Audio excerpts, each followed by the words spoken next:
Bonjour et merci à tous d'être venus ce soir. Nous sommes au 4e jour des chapiteaux du livre. Donc la journée a été pleine et riche de beaucoup de propositions. Aujourd'hui, c'est la conférence de Philippe Mérieux, animée par Michel Tozzi. Je les remercie tous les deux d'être ici. Nous sommes absolument ravis de leur présence. Je remercie aussi la Maïf et son représentant, Monsieur Miralves, à qui je passerai le micro tout à l'heure. La Maïf est partenaire sur la conférence de Philippe Mérieux. Elle l'était aussi hier sur la conférence de Boris Cyrulnik. Juste un petit mot pour vous dire que demain, donc c'est la dernière journée des chapiteaux du livre. Je vous engage à consulter le programme parce qu'il y a encore beaucoup de propositions. Demain, un cabinet de curiosité dès 11h du matin. Et puis aussi un enchaînement de rencontres littéraires, Marie Rouanet, la table ronde de Polar, une grande exposition dans l'église avec une lecture performance. Et puis, en fin de journée, à 18h, la conférence d'Yves Coppens, voilà, qui clôturera les 6e chapiteaux du livre. On est un peu pressé parce que enfin, Monsieur Miralves va vous l'expliquer. Merci Hélène. Donc nous allons commencer tout de suite cette conférence. Donc je vais être bref parce que nous sommes en direct sur les réseaux sociaux. Comme vous pouvez le voir, il y a des caméras autour de vous, ce qui implique qu'évidemment qu'il vous faut sourire tout le temps. Sinon, ça passe pas bien. Bon, la Maïf est aussi très heureuse de vous accueillir ce soir. Nous remercions Monsieur Mérieux et Monsieur Tozzi d'être là. Et c'est la première fois que nous sommes en partenariat avec Hélène et les chapiteaux du livre. Et je pense que ce ne sera pas la dernière fois. Merci d'être là et bonne conférence.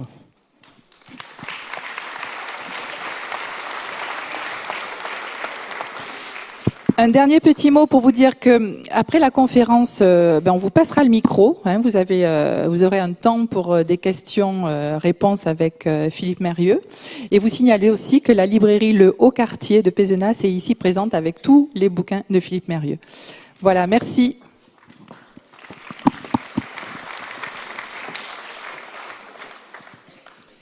Bien, alors bonjour. Est-ce que vous m'entendez là? Ça va? Oui. Donc bonjour à tous et à toutes, c'est avec vraiment un très très grand plaisir que nous accueillons ce soir au chapitre du livre donc Philippe Mérieux. Et c'est un grand plaisir pour moi de le présenter, c'est un ami de longue date et en plus de ça c'est lui qui m'avait accompagné dans ma thèse et je lui dois beaucoup. Et je suis heureux de vous présenter donc celui qui est considéré comme le plus grand pédagogue français aujourd'hui. Alors, je vois déjà Philippe commencer à dire « Si tu dis des choses comme ça, moi je ne pourrais pas faire ma conférence parce que je ne me sentirais pas à la hauteur de tout ce que tu vas dire. Je trahis tous nos secrets. » Alors, je vais quand même le présenter parce que je crois que ça vaut la peine. D'abord parce que c'est quelqu'un qui est très engagé.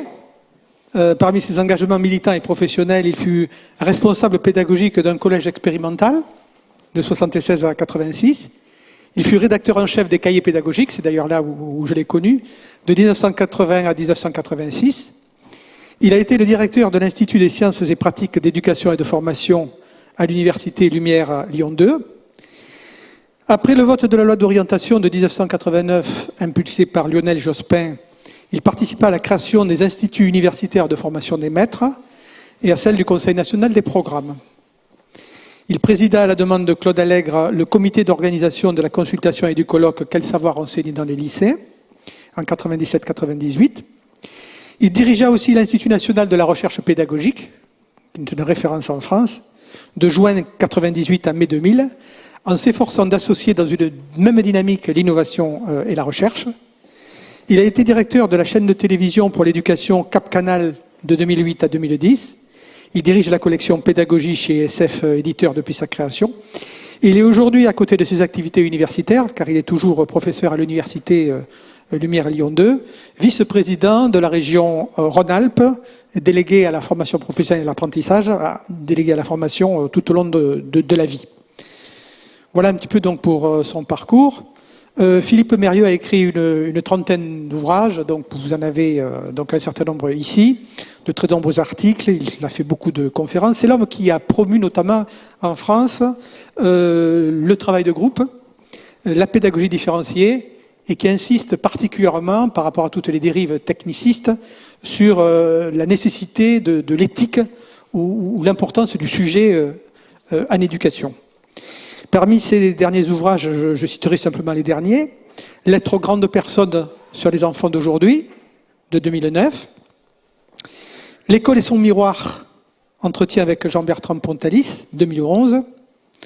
Un pédagogue dans la cité, 2012. Alors c'est un livre qui est extrêmement intéressant parce qu'il explique quelle peut être la place du pédagogue dans la cité et pourquoi précisément le pédagogue c'est quelqu'un qui est engagé en pédagogie mais aussi engagé politiquement, ce que montre donc Philippe Mérieux. Et je voudrais dire simplement 2 mots sur son dernier ouvrage qui vient de paraître, je crois que c'est au mois de septembre, Pédagogie des lieux communs aux concepts clés. Alors c'est un ouvrage absolument fondamental, me semble-t-il, car en 7 ans de refondation de l'école, comme le dit notre ministre de l'Éducation nationale, cette refondation a bien besoin de mise au point sur la question de la pédagogie. Celle-ci a été déniée durant ces 10 dernières années de manière particulièrement brutale sur un fond idéologique et elle a pratiquement disparu du paysage éducatif, ce qui a été une belle performance, disons, pour tous ceux qui ont voulu faire disparaître donc les UFM et la formation initiale et continue. Dans ce contexte, il fallait refaire le point donc, sur les concepts clés de la pédagogie, c'est ce qu'il fait dans cet ouvrage.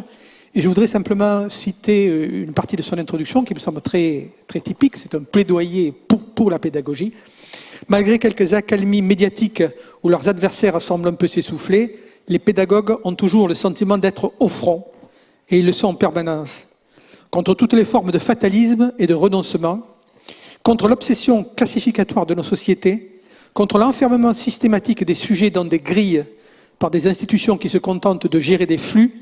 Ils sont porteurs d'une insurrection fondatrice qui les place toujours, plus ou moins, en position de combat et les fait apparaître comme des empêcheurs d'enseigner en rond.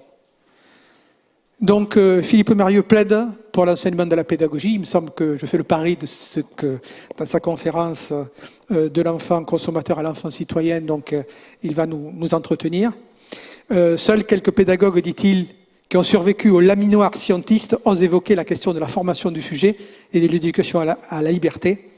Pour l'immense majorité des enseignants en formation et en activité aujourd'hui, la pédagogie est un continent absolument inconnu dont ils ne soupçonnent ni l'existence ni la richesse.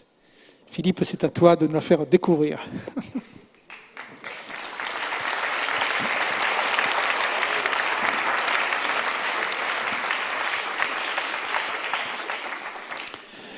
Bonjour à toutes et à tous. Merci de votre présence. Merci d'être venus si nombreux parler pédagogie ce soir.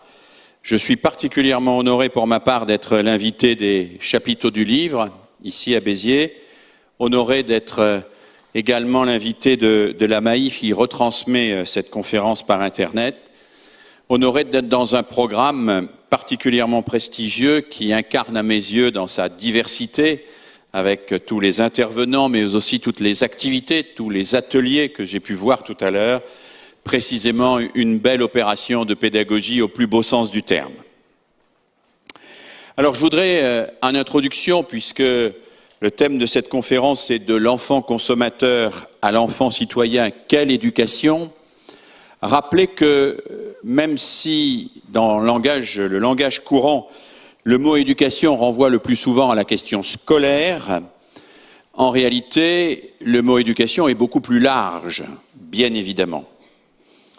Un fameux célèbre proverbe africain dit qu'il faut tout un village pour élever un enfant et pas seulement une école.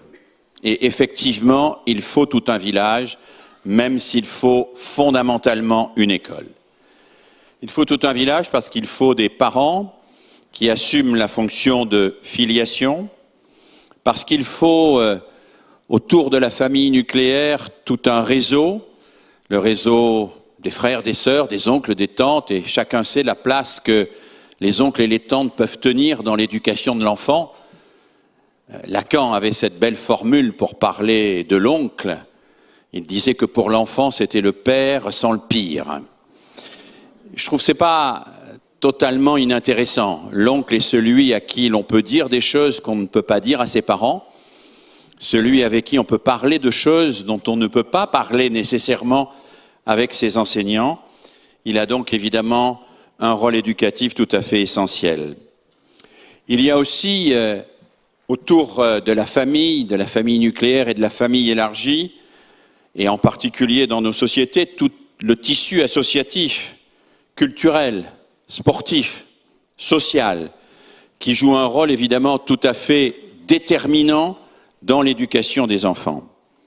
Les mouvements d'éducation populaire à cet égard, en particulier depuis que Jean Zay, qui fut notre plus grand ministre de l'Éducation nationale, leur a donné cette impulsion décisive, ces mouvements d'éducation populaire apportent à beaucoup d'enfants ces tiers-lieux, ces lieux dans lesquels ils peuvent à la fois choisir, coopérer, se développer et apprendre dans la liberté. Il y a aussi d'autres éducateurs, parfois moins identifiés, moins visibles, parfois qui se cachent derrière des objets et souvent derrière des écrans. Il y a des éducateurs derrière l'écran, pas nécessairement de bons éducateurs. En tout cas, il y a des gens qui conçoivent ce que mon collègue Bernard Stiegler appelle des industries de programmes qui, on le sait, ont aujourd'hui un impact considérable sur nos enfants. Les enfants, à partir de 6 ans, les adolescents passent aujourd'hui plus de temps devant les écrans que devant leurs enseignants. C'est considérable. À partir de 12 ans, plus de temps devant des écrans d'ordinateur ou de jeux électroniques que devant des écrans de télévision.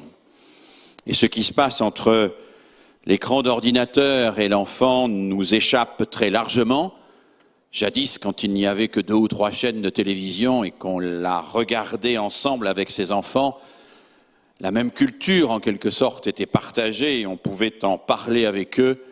Aujourd'hui, depuis qu'une grande partie des enfants ne regardent plus M6, puisque M6 ayant découvert que ça ne parlait pas aux jeunes, ils ont fondé W9, depuis qu'une grande partie de ces enfants regardent W9 ou Gulli avec un plateau repas dans sa chambre ou dans leur chambre, nous ne sommes plus tout à fait sûrs que nous ayons avec eux la moindre culture commune.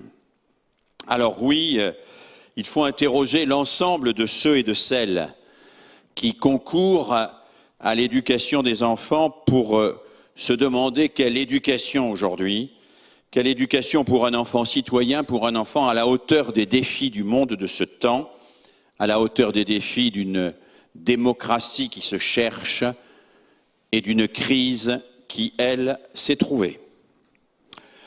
Je vous propose de répartir mes remarques en 3 temps. Un premier temps que j'ai intitulé « La nouvelle donne ».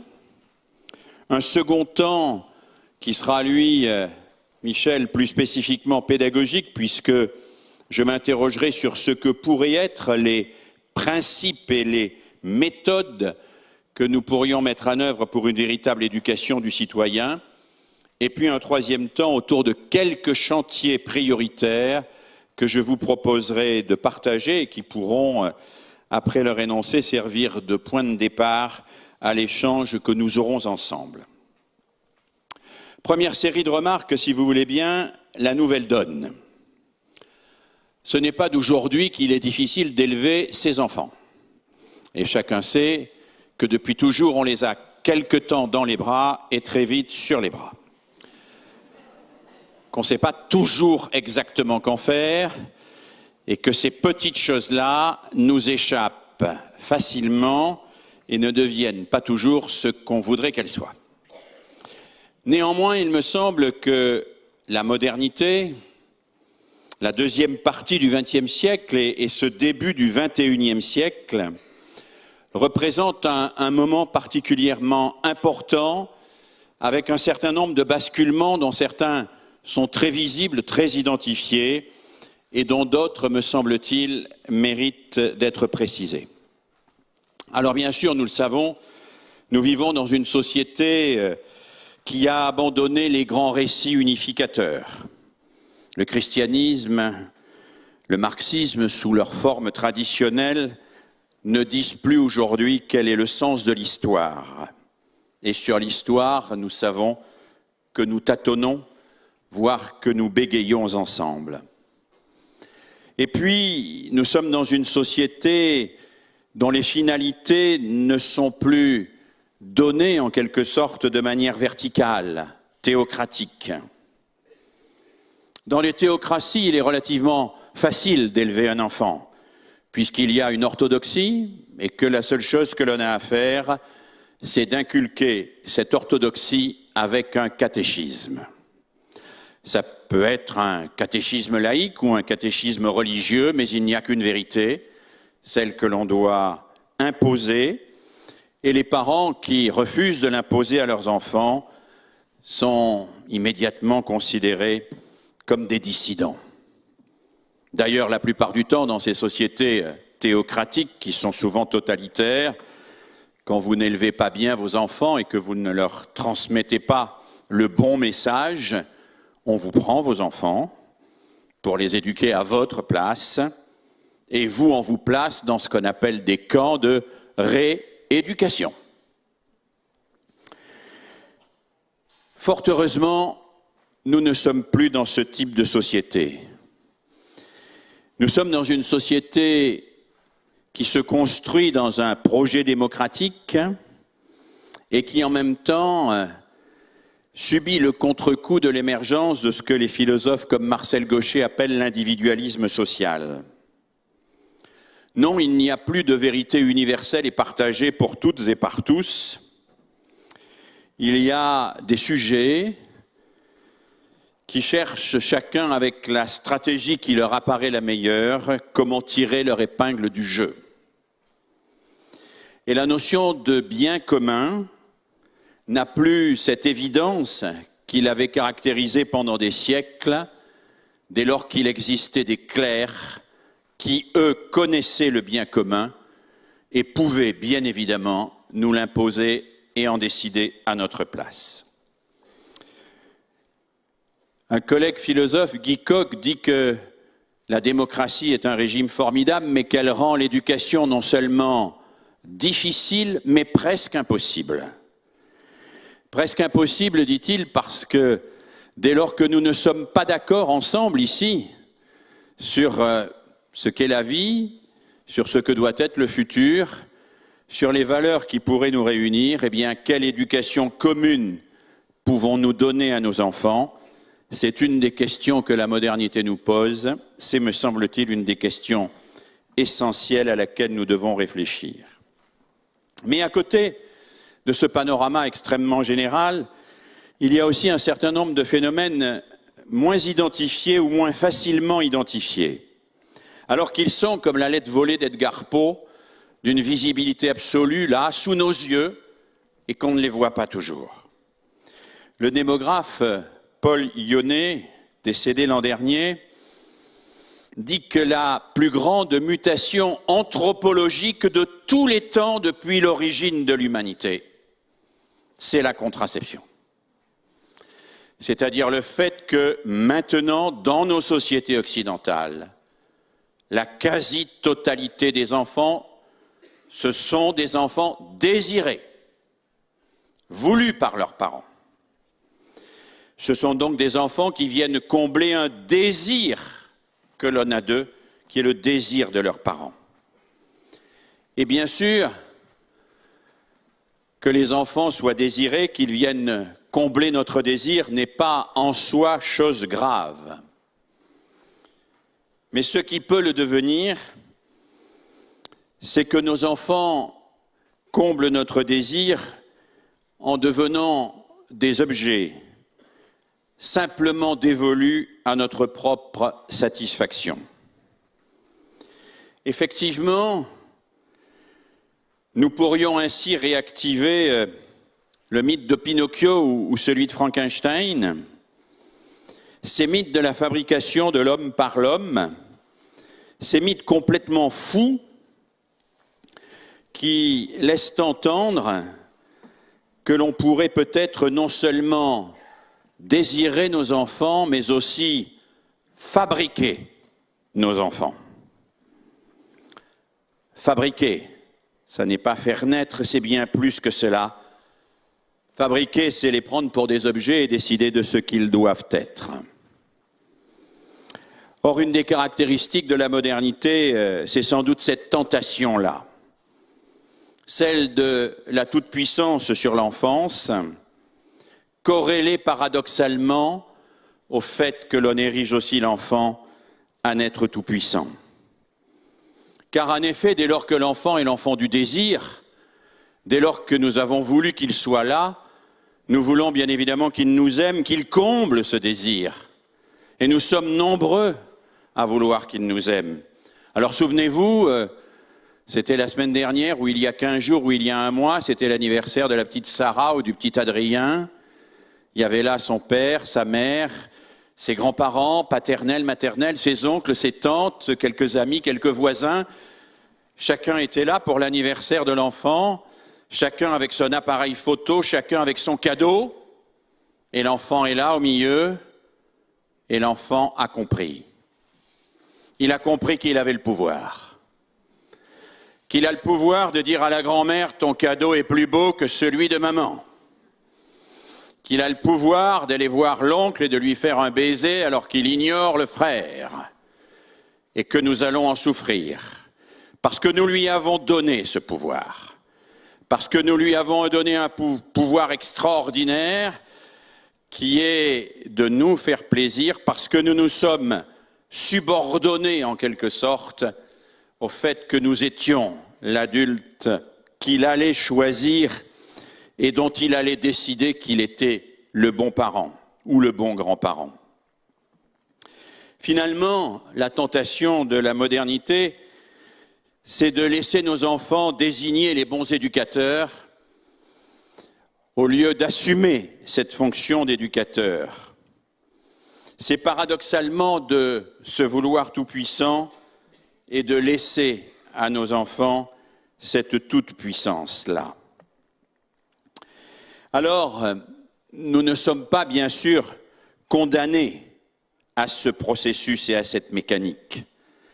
Nous ne sommes pas condamnés à subir la tyrannie d'un enfant qui ferait en quelque sorte en permanence chanter les adultes pour obtenir de lui des satisfactions de plus en plus nombreuses et obtenir de lui que on lui passe tous ses caprices de jour en jour. Nous ne sommes pas condamnés à cela.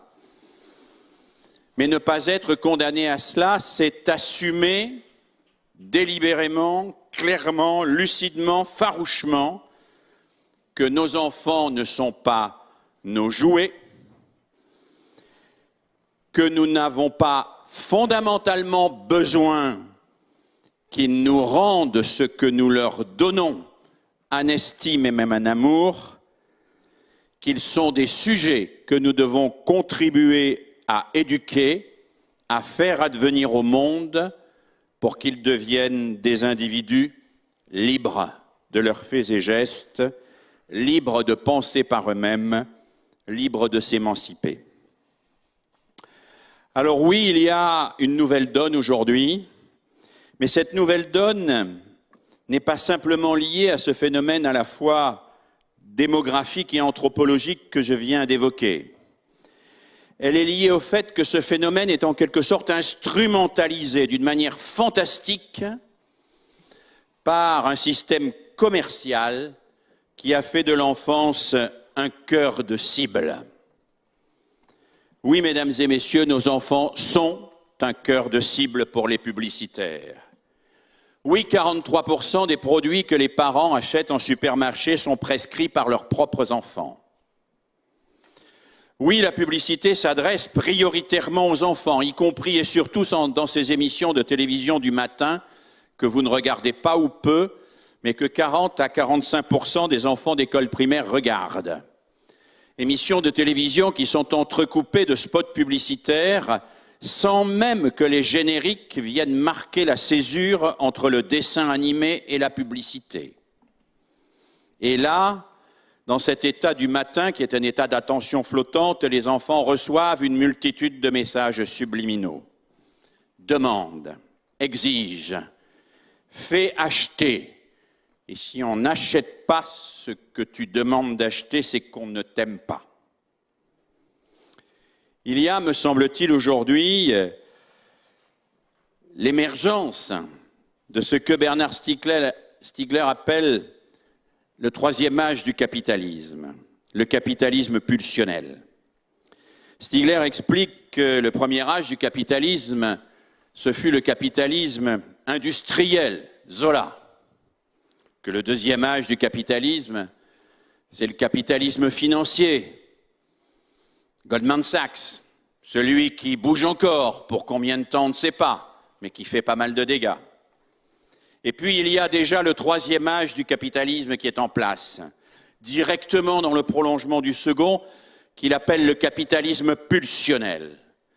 C'est celui qui met au cœur de nos vies en permanence le mot d'ordre « consomme », « achète », parce que c'est là que se joue ton existence et que c'est en achetant que tu trouveras ta dignité. Il y a ce capitalisme pulsionnel qui nous renvoie en permanence à cette pulsion d'achat que l'enfant intériorise très vite et qui lui fait développer très tôt des comportements parfois à caractère compulsif. Alors oui, nos enfants sont enrôlés par la société marchande. Oui, ils sont enrôlés par un système dans lequel on demande essentiellement qu'ils fassent marcher le commerce. Oui, ils sont enrôlés parce qu'on fait appel au quotidien et plusieurs fois par jour à leur pulsion. Et la pulsion, mesdames et messieurs, ce n'est pas le désir. Ce qui caractérise une pulsion, c'est que quand elle est en quelque sorte assouvie, on revient à l'électroencéphalogramme plat. Alors que le désir a cette capacité fabuleuse que quand il est réalisé, comme le disait le poète René Char, il demeure désir. Le désir de savoir nous aide à apprendre, mais ce n'est pas parce qu'on a appris qu'on n'a plus de désir de savoir. Plus on apprend, plus on a désir de savoir. De la même manière, le désir de l'être aimé n'abolit pas le désir de sa présence, mais au contraire, si c'est vraiment l'être aimé, il active le désir de cette présence. Le vrai désir demeure désir, alors que la pulsion meurt quand on lui a donné satisfaction. La pulsion renvoie à notre cerveau reptilien, elle renvoie à l'animal qui est en nous. Le désir renvoie à ce que nous construisons, ce qui nous construit aussi. Le désir renvoie à la capacité que nous avons d'anticiper le futur, de nous donner un avenir possible, d'imaginer cet avenir et de le construire. Alors aujourd'hui, bien sûr, le grand danger, c'est que nos enfants vivent dans la réalisation permanente de la pulsion et n'aient plus le temps dans ce monde-là de construire des désirs. La pulsion, c'est tout de suite, immédiatement. Tout de suite, immédiatement. La pulsion, c'est ce qui n'aide pas à penser, mais qui abolit la pensée, qui vous empêche même de penser, parce qu'il faut courir après la satisfaction immédiate et non pas réfléchir aux enjeux de ce que l'on va faire, de ce que l'on va dire, de ce que l'on va construire. Alors, dans ce contexte-là, la question du sujet, comme l'évoquait tout à l'heure Michel Tozzi en introduction, devient absolument décisive.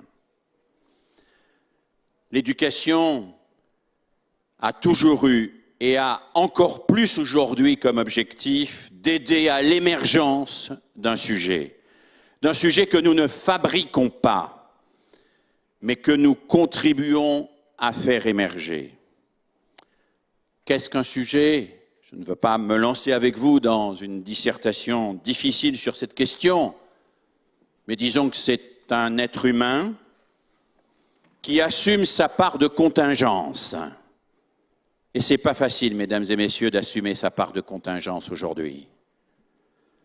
Nous sommes nés ici et pas ailleurs, avec des yeux bleus et des cheveux bruns. Nous avons ce que le philosophe Paul Ricoeur appelle un idem, qui est sur notre carte d'identité, sur lequel nous n'avons pas de pouvoir. Cette contingence-là, dans un monde où on nous dit que nous avons pouvoir sur tout, est de plus en plus difficile à assumer. C'est bien la raison pour laquelle nous voulons en permanence la récuser. Mais le sujet ne peut pas récuser sa part de contingence au risque de se récuser lui-même comme sujet, au risque d'abolir le substrat même à partir duquel il peut se développer, au risque du suicide et de l'autodestruction. Qui veut abolir totalement sa propre contingence ne peut que s'abolir, tout simplement. Alors un sujet doit assumer sa part de contingence, mais simultanément, et c'est ça qui est compliqué, un sujet doit aussi assumer son imprescriptible liberté. Ce que le philosophe Paul Ricoeur appelle non pas notre idem, la même chose, ce que nous ne pouvons pas changer, mais notre ipse. Ce en quoi nous pouvons être différents, oser notre différence, oser être nous-mêmes. Nous-mêmes qui ne préexistent pas, nous-mêmes que nous projetons dans un futur, nous-mêmes que nous construisons.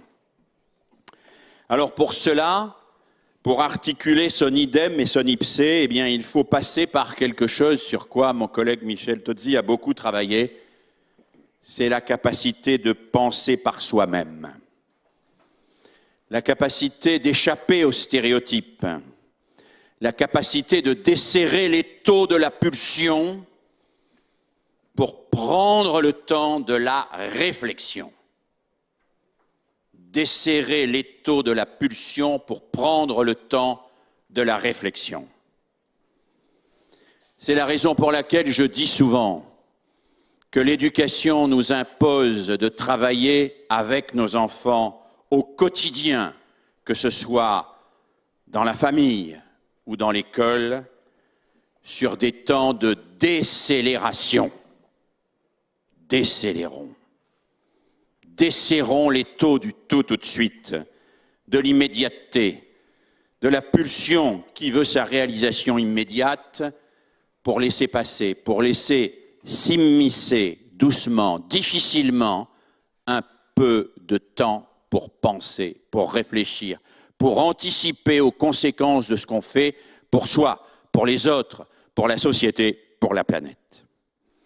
Et c'est ainsi qu'un sujet peut se construire, peut s'individuer, je ne dis pas s'individualiser, mais s'individuer, c'est-à-dire devenir quelqu'un qui, dans sa différence, sera infiniment précieux parce qu'il sera le seul et il sera seul à être ce qu'il est, tout en étant dans un collectif où il assumera sa place solidairement avec les autres.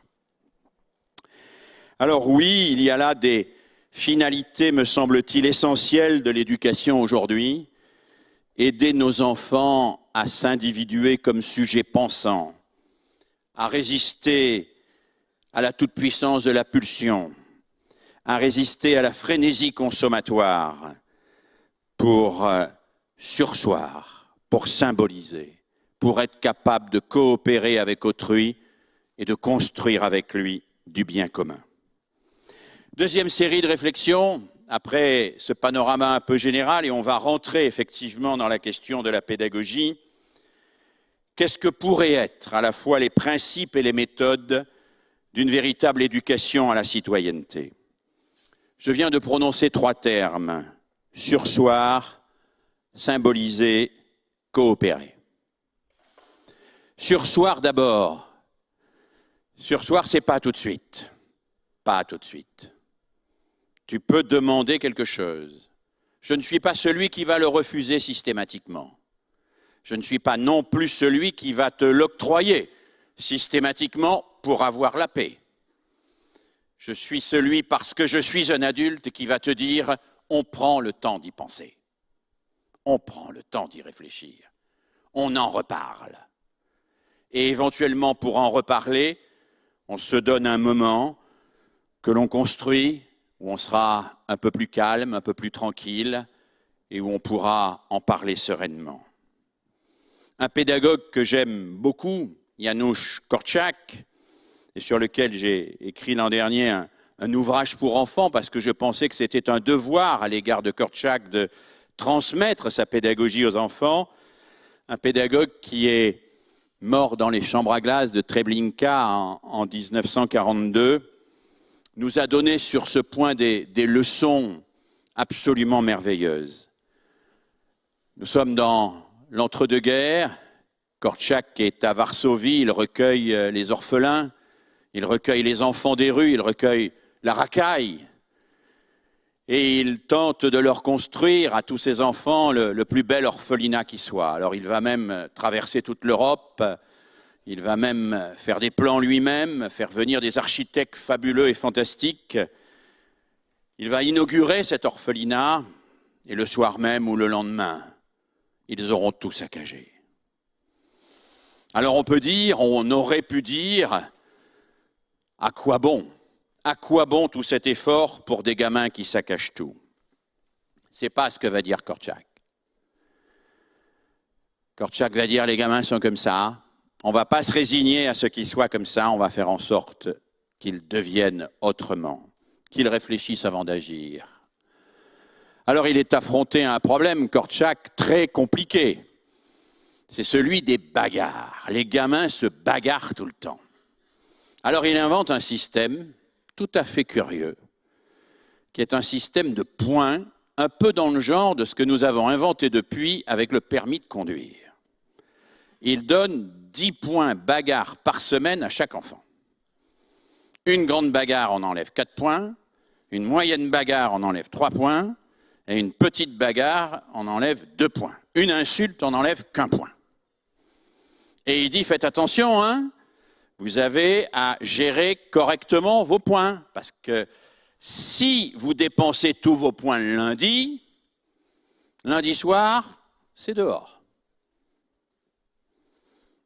Et les gamins, ils ont besoin de manger, ils ont besoin de survivre, ils ne veulent pas être mis dehors de l'orphelinat. Alors ils calculent.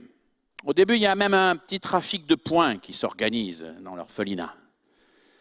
Mais Korczak repère le trafic de points, il met un terme et se met à discuter. Fais attention, enfin, gaspille pas tous tes points dès le lundi.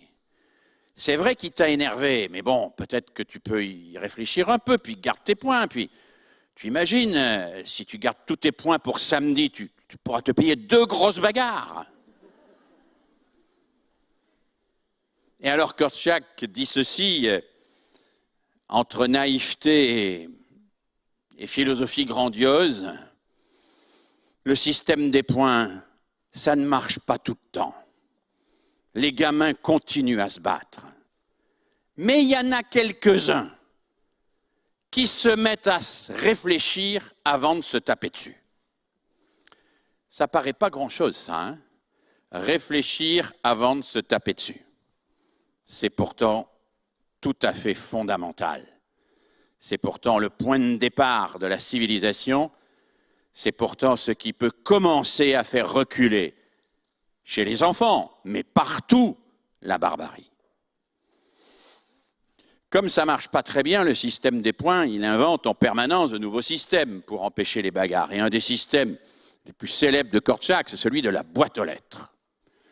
Il découvre un jour que les gamins se battent tout le temps, mais qu'ils sont dans cette impulsivité, qu'on pourrait peut-être tenter quelque chose. Alors, après avoir essayé de leur interdire de se battre, après avoir essayé de les punir par qui se battaient, il finit par leur dire, écoutez, maintenant ça suffit, à partir d'aujourd'hui, vous pouvez taper sur n'importe qui, n'importe quand. Mais à une condition, c'est de le prévenir par écrit 24 heures à l'avance. Et il fait installer dans l'orphelinat une boîte aux lettres. Une boîte aux lettres. C'est extraordinaire, la boîte aux lettres. Extraordinaire parce que Korczak explique qu'est-ce qui va se passer avec la boîte aux lettres. Bien sûr, il y a des enfants qui ne sont pas contents parce qu'ils ne savent pas écrire ou ils ne savent pas lire. Korczak dit qu'à cela ne tienne. Vous n'avez qu'à dicter à ceux qui savent écrire ou vous faire lire par ceux qui savent lire. Pas d'objection, objection non retenue. Alors les enfants se mettent à réfléchir, puis ils sont bien obligés de faire ce que dit Kortchak, donc ils commencent à écrire des lettres du type « ta tête ne me revient pas, je te taperai dessus demain », etc., etc. Et Kortchak, toutes les heures ou toutes les 2 heures, relève le courrier et puis distribue le courrier. Et puis les enfants commencent à se répondre par lettres. Puis les enfants écrivent aussi à Kortchak pour lui dire « lui, sa tête ne me revient pas, j'ai envie de le frapper ». Et Kortchak, le soir, répond à chacun des enfants et commence ainsi à se mettre en place dans l'orphelinat une correspondance qui, à la fois, dit Kortchak, diminue considérablement les bagarres et améliore la maîtrise de la langue. Ça peut paraître anecdotique et sans doute trouverez-vous cette méthode bien naïve. Elle n'est pas si naïve que ça. Les praticiens de ce qu'on appelle la pédagogie institutionnelle sont des héritiers de la pédagogie freinée, proposent ce qu'ils appellent la pratique du conseil. Le conseil, c'est un moment ritualisé dans la classe, un moment où l'on peut dire des choses. Mais le corollaire, c'est qu'on ne peut pas dire ces choses-là en dehors du conseil. C'est-à-dire que pendant la classe, si on n'est pas content d'un exercice, si on a envie de taper sur un voisin, eh bien, on ne le fait pas. Et si on commence à le faire, le maître dit non, c'est pas le moment. Tu en parleras au conseil. En attendant, éventuellement, tu l'écris sur le cahier de la classe ou tu mets dans la boîte aux lettres de la classe un petit mot pour expliquer que tu veux qu'on parle de cela au conseil. Mais c'est au conseil qu'on en parlera, pas maintenant, pas tout de suite. On va y réfléchir et on va se donner pour en parler un rituel. Un rituel. Un rituel de prise de parole, un rituel qui permet de s'écouter, un rituel qui permet à chacun d'entrer dans une discussion collective. Alors oui, le sursis, vous voyez, est absolument essentiel. Et je crois qu'aujourd'hui, nous avons besoin de construire en permanence ces espaces de sursis, qui sont les espaces de la pensée, en réalité. Ne pas faire tout de suite. Réfléchir, parfois écrire. J'ai eu pendant plusieurs années la chance d'animer une université populaire d'ATD Quart-Monde pour des parents en très grande difficulté sociale. Et ce que je leur proposais essentiellement comme exercice, c'était d'écrire à leurs enfants. Pourquoi? Parce que ces parents ne cessaient de me dire qu'ils ne pouvaient pas leur parler. Ils me disaient, mais j'essaye de leur parler et ça ne marche pas, ils ne m'écoutent pas. Alors j'ai dit, écrivez-leur, on ne sait pas écrire, on va l'écrire ensemble. Je vais vous aider, on va écrire. Puis vous mettrez la lettre sur le lit ou sur le bureau. Et puis, il la lira, il la relira. Peut-être qu'il ne répondra pas parce que les enfants ne répondent pas. Parce que même si ça les touche, ils ne vont pas vous dire « ta lettre, ça m'a fait un super plaisir, ça m'a touché, je suis vraiment content ». Aucun ado ne vous dit ça. Hein, si vous rencontrez des ados qui vous disent « vraiment, tu es un parent exceptionnel ». La manière dont tu agis avec moi est absolument superbe et ta fermeté, alliée à ta confiance, me permettent de me développer dans les meilleures conditions. Faut se méfier, il est malade. Hein? L'ado normal, il vous dit « j'en ai rien à foutre ». Mais c'est pas parce qu'il vous dit « j'en ai rien à foutre » qu'il en a rien à foutre. Et c'est surtout pas parce qu'il vous dit « j'en ai rien à foutre » qu'il faut plus lui parler. Et c'est surtout pas parce qu'il ne veut pas vous écouter qu'il ne faut pas lui écrire. C'est justement là qu'il faut lui écrire. Et je vous jure qu'il la gardera, la lettre. Qu'il la gardera et que peut-être même, il la gardera infiniment plus longtemps et infiniment plus longtemps que toutes les paroles que vous aurez pu lui dire, peut-être plus longtemps que vous ne pourrez lui survivre. Alors oui, je crois que nous avons inventé ces espaces de communication qui permettent à la pensée là, de s'immiscer dans l'immédiateté, dans le tout de suite, dans le pulsionnel. Il faut surseoir, et je dis, et c'était le premier verbe, il faut aussi, et c'est le deuxième principe, apprendre à symboliser. Le symbole, c'est ce qui permet de rendre présent ce qui est absent dans un premier temps. La première symbolique, l'enfant la construit quand la balle roule sous le canapé et qu'il ne la voit plus et qu'un jour il découvre, il comprend, c'est ce que Piaget appelle le stade de la permanence de l'objet, que ce n'est pas parce qu'il ne voit plus la balle qu'elle n'existe plus. Elle continue à exister même quand on ne la voit plus. Vous me direz qu'à cet égard, il y a un certain nombre d'adultes qui n'ont pas construit le stade de la permanence de l'objet. Parce que quand ils ne vous voient plus, ils ne pensent plus que vous existez. Mais pour l'enfant, c'est un progrès considérable. Considérable de comprendre que la balle continue à exister quand il ne la voit pas.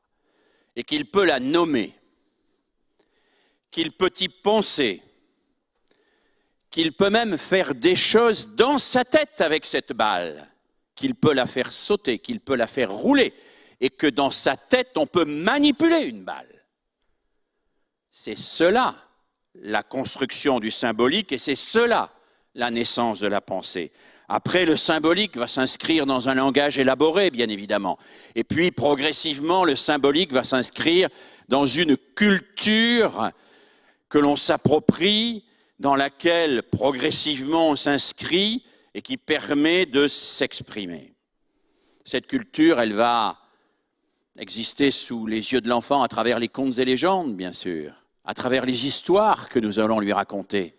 Il faut raconter des histoires aux enfants sans cesse et toujours, parce que dans les histoires, ils entendent parler d'eux sans que pour autant on les viole dans leur intimité. Vous savez, tous les enfants ont peur que leurs parents les abandonnent. Alors quand on est institutrice ou instituteur d'école maternelle, on peut toujours dire à la petite Marie, ma petite Marie, t'as pas peur que ta maman vienne pas te chercher à 4h30 ? Mais c'est un peu sadique.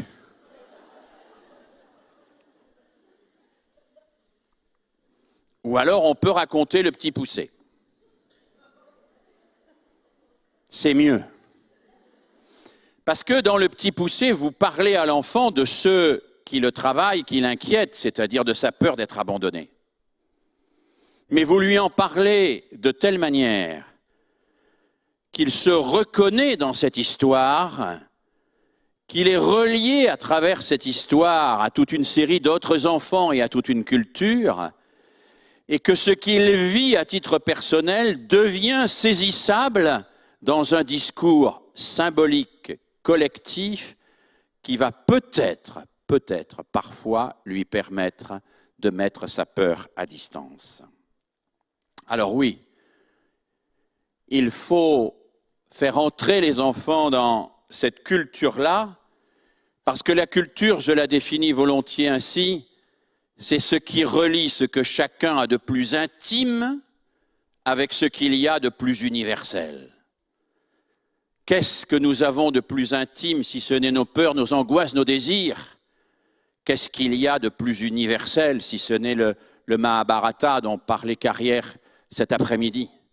Et qu'est-ce que transmettre une culture si ce n'est offrir cette reliance, comme dit Edgar Morin, entre ce que je ressens et ce qui a été porté à un degré de perfection dans la forme qui fait que je m'y retrouve et que d'une certaine manière, la catharsis va pouvoir jouer là à fond.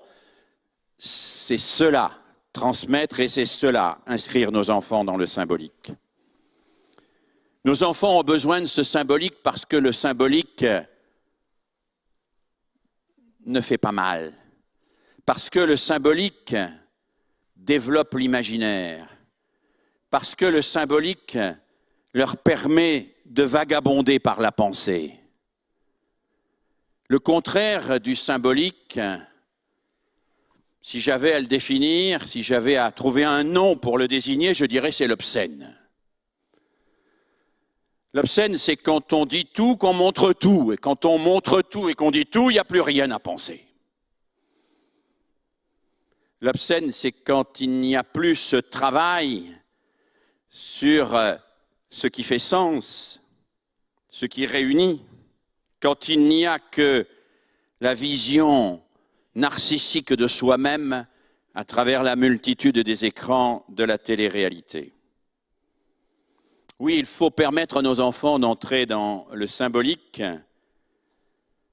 plutôt que de patauger dans l'obscénité. Oh, ils peuvent patauger dans l'obscénité, il leur suffit d'ouvrir YouTube, Dailymotion ou de regarder les émissions de télé-réalité. Là, rien n'est caché. Tout est montré. C'est pas comme dans le no japonais, où il faut lever le petit doigt d'1 millimètre pour dire qu'il y a un orage et que la foudre vient de tomber et que la maison a explosé. Dans le symbolique, il y a une économie de moyens pour une force psychique des effets, alors que dans l'obscène, il y a une débauche de moyens pour une platitude des effets et aucune mobilisation psychique, si ce n'est l'avachissement dans le voyeurisme. Alors oui, je crois que contre l'avachissement dans le voyeurisme, il faut développer la pensée symbolique, il faut la développer à travers la littérature, il faut la développer à travers la science aussi, parce que la science, c'est précisément la construction de modèles symboliques qui nous permettent de penser l'univers, de nous penser dans l'univers. Et les enfants sont éperdument amoureux de science, regardez-les tous lire des mangas de science-fiction, regardez-les tous se précipiter, voir des films de science-fiction, et regardez-les tous tirer la gueule devant la loi de Joule. Il y a quand même un problème. Comment peut-on faire en sorte que des gamins qui sont aussi fascinés par la science tirent la gueule devant la loi de Joule? Parce que c'est passionnant, la loi de Joule. Parce que, mesdames et messieurs, si nous avions le temps, nous pourrions vous interroger chacun séparément sur le souvenir que vous avez de la loi de Joule.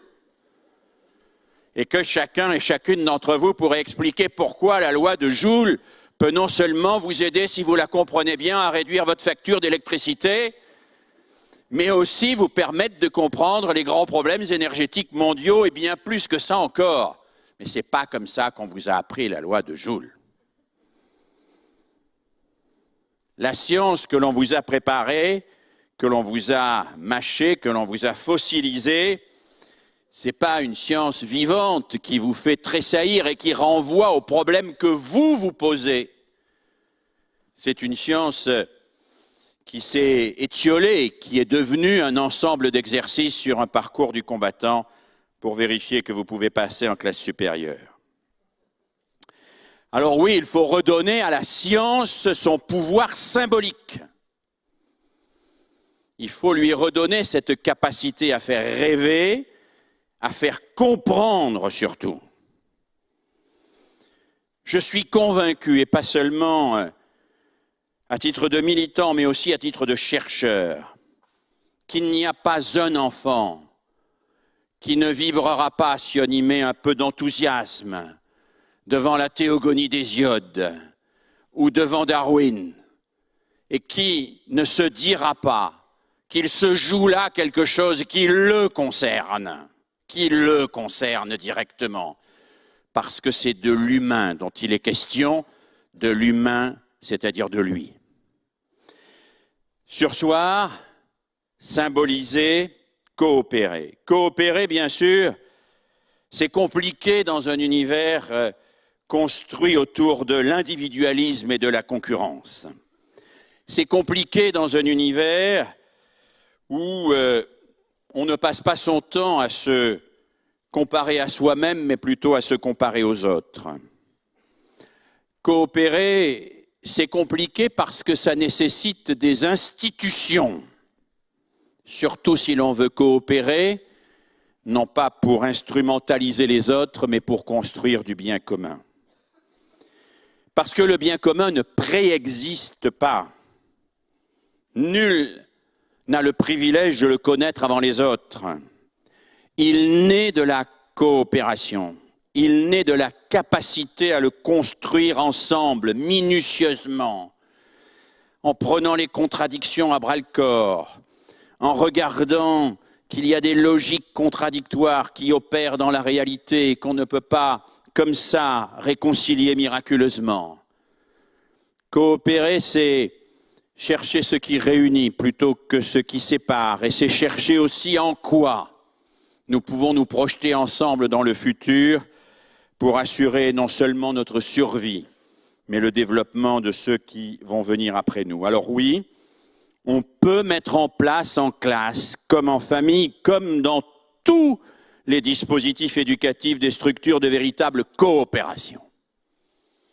Mais à condition, bien sûr, de ne pas confondre la coopération avec la division prématurée du travail, c'est-à-dire la séparation spontanée entre les concepteurs, les exécutants et les chômeurs. Parce que c'est comme ça que ça se passe en général, mesdames et messieurs.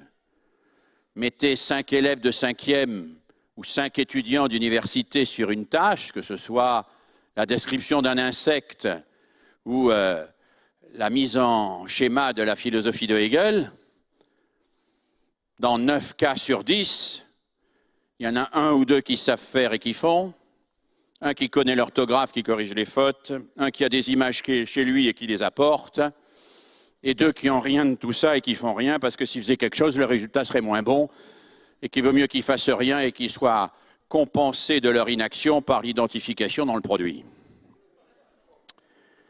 Alors oui, coopérer, c'est pas facile, parce que spontanément, c'est pas de la coopération, c'est de la division du travail qui se produit. Coopérer, ça implique qu'on fasse régulièrement tourner les tâches, que l'on mette systématiquement en place des systèmes de régulation. Il y a un pédagogue que j'admire beaucoup pour avoir fait ça, qui a été un de ceux qui, à mon avis, a fait le plus progresser la pédagogie sur cette question, un pédagogue aujourd'hui très largement oublié, qui s'appelle Anton Makarenko, qui, dans les détachements qu'il avait mis en place avec les gamins abandonnés après la révolution bolchevique, avait systématiquement imposé que dans tous les groupes, il y ait une rotation des tâches à la fois sur les contenus, la cuisine, le bois, etc., et toutes les tâches, mais aussi sur les rôles, c'est-à-dire entre celui qui commande et celui qui exécute, parce qu'il faut, disait-il, quelqu'un qui commande, mais en éducation, il ne faut jamais que ce soit toujours le même qui commande. Alors l'apprentissage de la coopération, c'est un apprentissage qui nécessite une présence de l'adulte forte, et je le dis en assumant le mot complètement, c'est un apprentissage qui, comme celui du sursis et comme celui de la symbolisation, nécessite des contraintes éducatives. On a de pédagogie.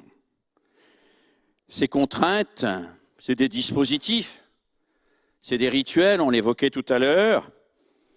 Ce sont parfois des contraintes techniques ou matérielles qui peuvent paraître anecdotiques. Il y a moins de 2 heures dans cette salle, on parlait de l'Oulipo, l'ouvroir de littérature potentielle, et on donnait lecture, je crois, de textes de l'Oulipo ou de textes rédigés avec la méthode de l'Oulipo. Parmi les méthodes de l'Oulipo, il y en a une que j'utilise souvent avec mes élèves et avec mes étudiants, qui est le lipogramme. C'est l'interdiction d'utiliser une lettre. C'est une méthode qui a été portée à l'incandescence, et si je puis me permettre, par quelqu'un qui s'appelle Georges Perec, dans un livre qui s'appelle La disparition, qui est un livre de 350 pages, écrit sans la lettre E, la lettre la plus utilisée de la langue française. Prouesse littéraire, mais disait Georges Perec, fabuleux outil d'imagination. Jamais je ne me serais cru capable d'imaginer des choses aussi inventives, expliquait-il, si je ne m'étais pas donné cette contrainte. Il arrive que la contrainte soit féconde, et si le pédagogue refuse l'autoritarisme inutile, celui qui est là simplement pour avoir la paix, comme je le disais tout à l'heure, il est celui qui en permanence cherche les contraintes utiles, c'est-à-dire les contraintes qui permettent l'émergence de la pensée, qui permettent l'émergence de l'intelligence, qui permettent l'accès à la connaissance, qui permettent bien évidemment la construction d'un sujet. Troisième et dernière série de remarques, et j'en aurai terminé. quelques-uns des chantiers qui, me semble-t-il, s'ouvrent à nous pour concrétiser un petit peu ces pistes-là. J'en ai identifié 4 ou 5, mais on pourra tout à l'heure dans la discussion en évoquer beaucoup d'autres.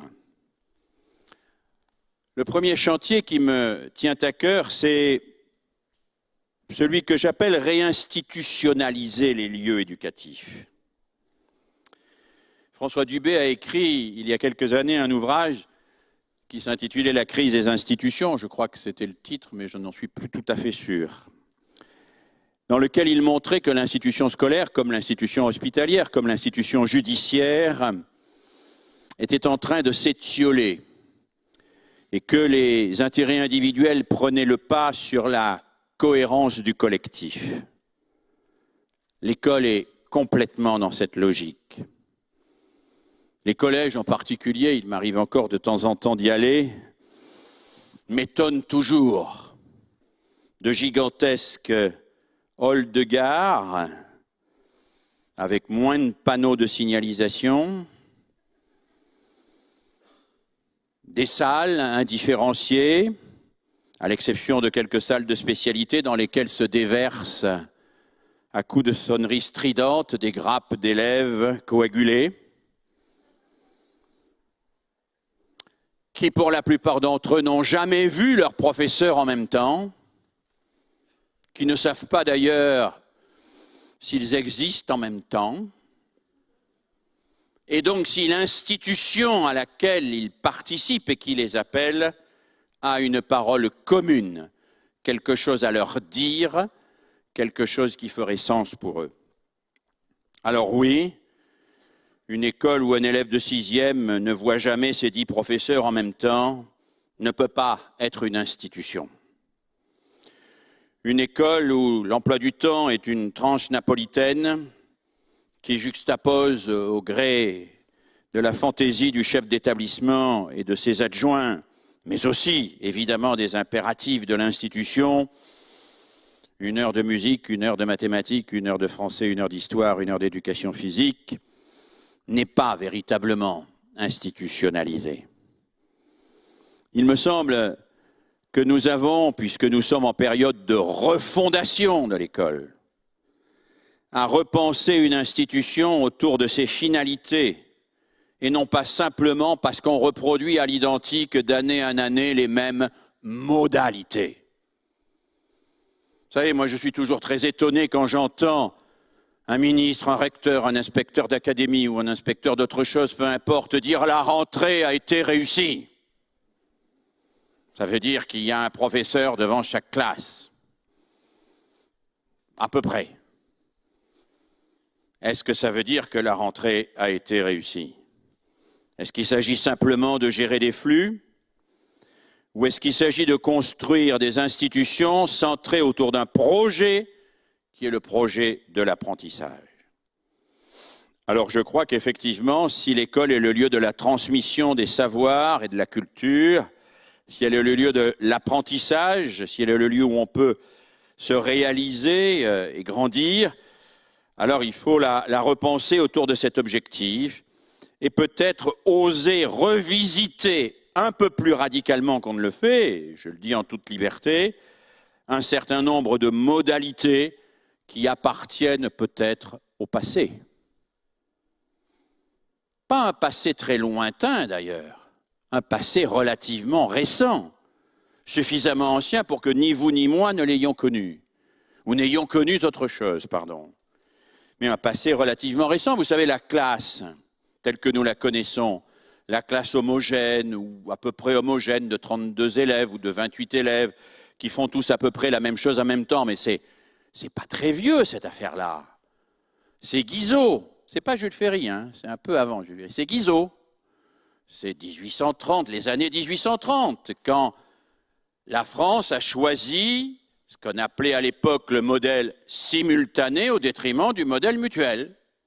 Il y avait dans les années 1830 2 modèles scolaires qui tentaient de s'imposer. Le modèle qu'on appelait mutuel, dans lequel il y avait un maître avec un système de moniteurs qui enseignait à des petits groupes.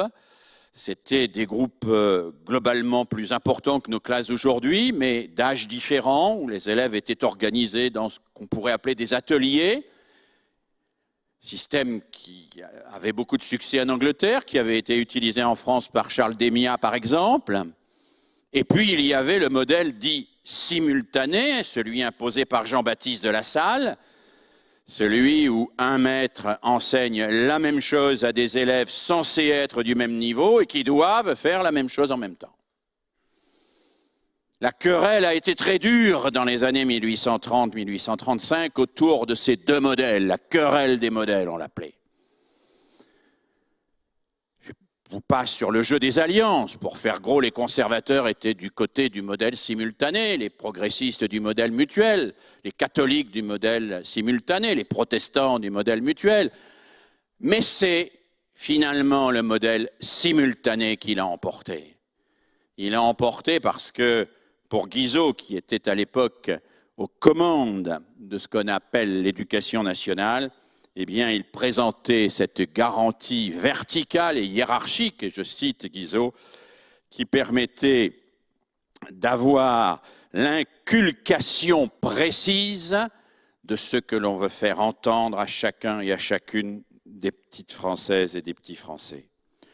Je crois que Guizot se trompait d'ailleurs, on peut être aussi précis avec le modèle mutuel qu'avec le modèle simultané, mais si je me suis permis de vous rappeler ça, c'est simplement pour vous dire que ce que nous prenons comme des allants de soi, ça va de soi qu'une école, c'est des classes d'élèves qui ont le même âge, qui travaillent à un moment déterminé en fonction de conflits d'intérêts extrêmement précis, qui a probablement constitué un progrès à ce moment-là, mais dont rien ne nous empêche de la réinterroger et de nous demander si elle est encore pertinente historiquement au regard des finalités de notre institution scolaire. Institution réinstitutionnalisée, plutôt que de laisser paresseusement se pérenniser des structures sans les interroger. Deuxième chantier qui me paraît évidemment très essentiel, c'est celui des programmes. Les programmes aujourd'hui, chacun le sait, sont lourds, complexes, et on ne sait pas très bien d'ailleurs comment ils s'articulent avec ce qu'on appelle par ailleurs le socle commun de compétences et de connaissances. Je crois qu'il faudra revoir ces programmes et qu'il faut revoir ces programmes sérieusement. Je me réjouis que le ministre ait annoncé la constitution très prochaine du Conseil supérieur des programmes, où les associations de spécialistes, mais bien, qu'est-ce qui est utile pour comprendre le monde et être un citoyen éclairé aujourd'hui? Quel est l'honnête homme du XXIe siècle? Que lui faut-il connaître pour précisément être un vrai et un bon citoyen? Je fais partie, par exemple, de ceux et celles qui sont sidérés que le droit ne soit pas dans les programmes scolaires. Dans une société religieuse, on peut accepter que le droit ne soit pas dans les programmes scolaires, puisque c'est le catéchisme qui fait tenir les hommes et les femmes ensemble. Et c'est les 10 commandements. Mais dans une société laïque, le droit, ça a quand même une relative importance. Surtout que nous ne sommes pas n'importe quelle société laïque. Nous sommes une société laïque qui professe doctement que nul n'est censé ignorer le droit, mais personne n'a jamais expliqué à des gamins pourquoi c'était un vrai progrès que nul ne se fasse justice soi-même. Pourquoi c'est un vrai progrès que nul ne doit être jugé parti. Cette discipline semble ne pas intéresser, semble-t-il, les concepteurs de programmes. Alors ils lui préfèrent d'autres intitulés, sans doute un peu plus évanescents et plus consensuels. Mais on peut se poser la question, de la même manière qu'on peut se poser la question, pourquoi n'enseigne-t-on pas très clairement la médecine et la santé dès l'école primaire, en discipline de plein exercice? Pourquoi? Moi, je suis partisan qu'on remette tout ça à plat et qu'on se dise il n'y a pas de tabou. Il n'y a pas de tabou. si la médecine et le droit sont plus importantes que les mathématiques et la géographie, ben peut-être qu'il faut chercher une solution intermédiaire. Ou en tout cas, ne pas se contenter du statu quo. Troisième chantier qui me tient vraiment beaucoup à cœur, c'est celui de l'évaluation. Non pas que je croie qu'il faille supprimer en termes d'exigence le travail qu'il a fait. Mais aujourd'hui, l'évaluation n'existe quasiment pas. Nous sommes dans une situation de laxisme généralisé. Un élève peut avoir 5 à sa première dissertation de français en seconde, 6 à la deuxième, 4 à la troisième, et puis courir comme ça jusqu'à la fin de l'année avec un chapelet de mauvaises notes, sans que jamais on lui ait dit ta dissertation, là il y a ça, ça, ça et ça qui ne va pas, tu vas me la refaire, tu avais 5, tu auras 10. Parce que une évaluation qui te contente de pointer les échecs au lieu de donner les outils pour progresser n'est pas une évaluation. C'est un outil de classement. C'est un outil de distillation fractionnée de la population scolaire dans cette espèce de grand cracking qui doit produire les élèves des classes préparatoires aux grandes écoles en laissant une partie de la population au bord du chemin. Et pour rappeler qu'il y a un pays au monde, celui de Descartes, où il y a un examen considéré comme le nec plus ultra de la scolarité, où un 13 en physique peut rattraper un 8 en français. Est-ce qu'il y en a un ou une parmi vous qui pourrait justifier cette aberration? Au nom de quoi un 13 en physique peut-il rattraper un 8 en français ou l'inverse? C'est quand même extrêmement étrange. Imaginez qu'on applique ça à la formation professionnelle, par exemple. C'est-à-dire que le plombier qui sait déboucher très bien n'aurait pas besoin de savoir souder, il pourrait rattraper sa note en soudure par une bonne note en débouchage. C'est un plombier, c'est sûr, que vous hésiteriez à faire venir chez vous en cas de panne. Mais celui qui rattrape son 7 en français par un 13 en physique, il va à l'université, ce qui n'empêche pas ceux qui défendent le baccalauréat, parce que c'est un examen sérieux qui vérifie les compétences des élèves, de se plaindre de la baisse extravagante du niveau en français à l'université, parce que quand même c'est triste, et c'est vrai. Mais c'est forcé que ce soit triste, puisque par le système des coefficients et la mise en place systématique de la débrouillardise à la place de l'autonomie, notre système d'évaluation est devenu une grande loterie. Alors oui, je pense qu'il faut revoir l'évaluation en profondeur, et je pense en particulier qu'il faudrait s'inspirer, vous savez, de quelque chose. On dit les gens qui sont ça sont des révolutionnaires dangereux.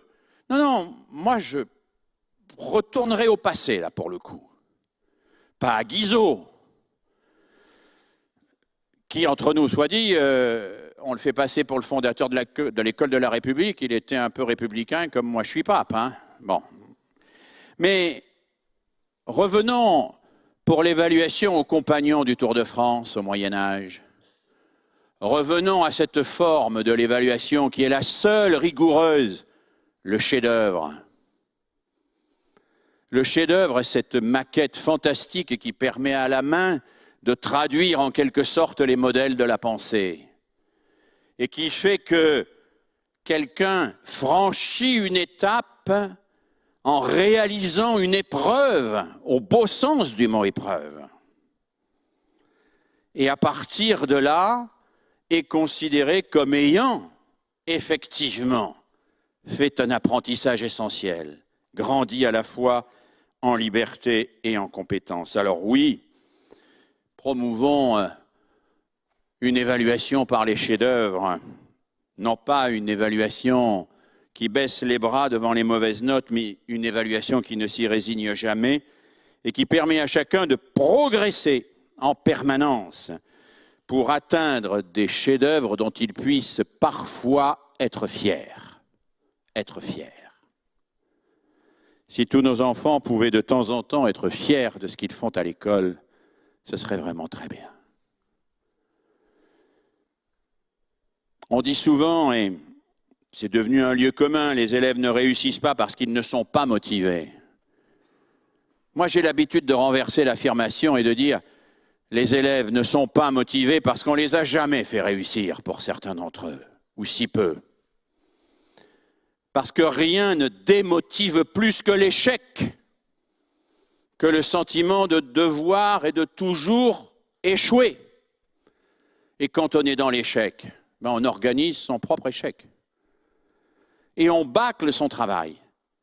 Parce que c'est quand même moins humiliant d'avoir 4 sur un travail bâclé que d'avoir 5 sur un travail où on a passé des heures. Quand on a 4 sur un travail bâclé, au moins on peut dire « je l'ai fait exprès ». Et d'une certaine manière, on en tire fierté. Comme le dit Philippe Jamet, nous sommes là dans des comportements que les pédopsychiatres connaissent bien, les comportements de ces jeunes qui mettent toute leur énergie à réussir la seule chose qu'ils savent qu'ils vont pouvoir réussir, c'est-à-dire leur propre échec. C'est la raison pour laquelle il faut, et j'en suis profondément convaincu, redonner à l'évaluation sa vertu positive. Il faut partir de l'évaluation de ce que chacun sait faire et par une exigence au quotidien, au coude à coude, l'aider à accéder à ce qu'il peut faire de mieux. C'est un troisième et très important chantier. Il y en a d'autres, il y a celui de la formation des professeurs et des cadres de l'éducation. Il y a celui des relations entre les familles et l'école. Il y a celui, évidemment, et on en parlera peut-être si vous le souhaitez, des rythmes scolaires et de la place de l'école dans la cité. Tous ces chantiers, je fais partie de ceux qui se réjouissent qu'ils soient sur la table aujourd'hui, mais qui parfois s'attristent de voir qu'ils sont sur la table, mais que le courage manque pour aller au-delà du simple constat et pour imaginer des solutions nouvelles. Je conclus, puisque mon temps est terminé, en vous disant que je crois à la démocratie, mais je crois aussi que la démocratie est un régime infiniment fragile. Et je crois que la démocratie a besoin fondamentalement d'éducation. D'une éducation à la pensée, d'une éducation à la liberté, d'une éducation à la coopération, d'une éducation qui suppose des adultes debout, droits dans leurs bottes, capables de dire où ils vont et pourquoi ils y vont, qui suppose des adultes qui peuvent entendre ce que disent les enfants sans nécessairement les approuver, qui peuvent leur proposer un certain nombre de choix à travers lesquels ces jeunes peuvent se réaliser et qui peuvent et qui doivent ne jamais se résigner à la fatalité, ne jamais se résigner à ce que quiconque ne soit exclu à jamais du cercle des humains. Voilà, merci de votre attention.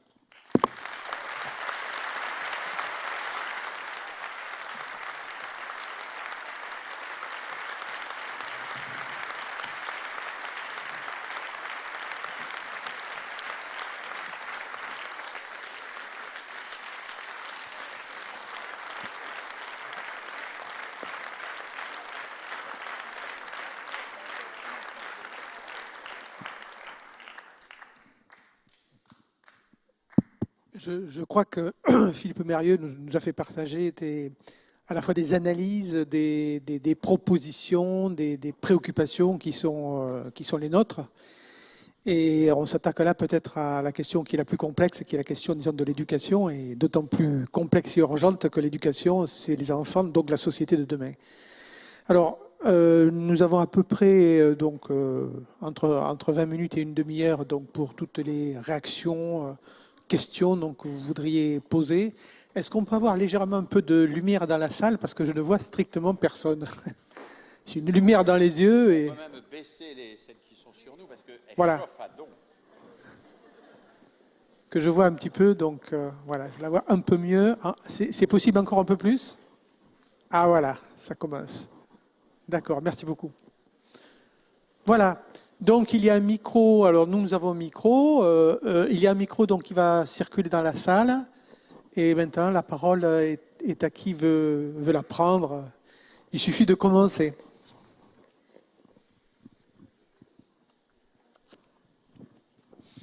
Oui, monsieur.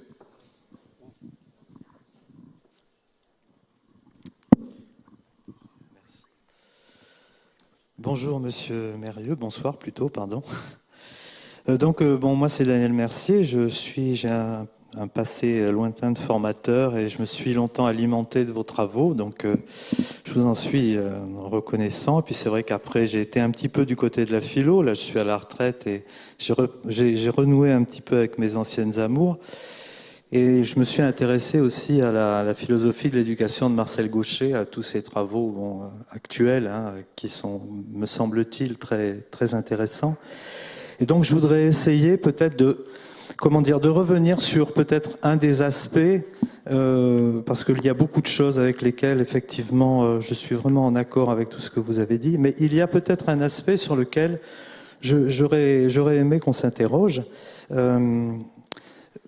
C'est un aspect relatif à la question de la transmission et de l'éducation comme transmission, comme passage de relais d'une génération à l'autre.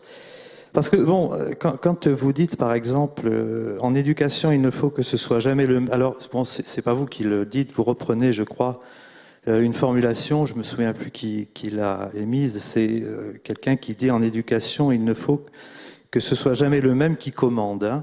J'ai repris cela parce que ça me paraissait intéressant au sens où ça posait en creux un petit peu la question justement de la position de l'éducateur par rapport aux apprenants, aux élèves.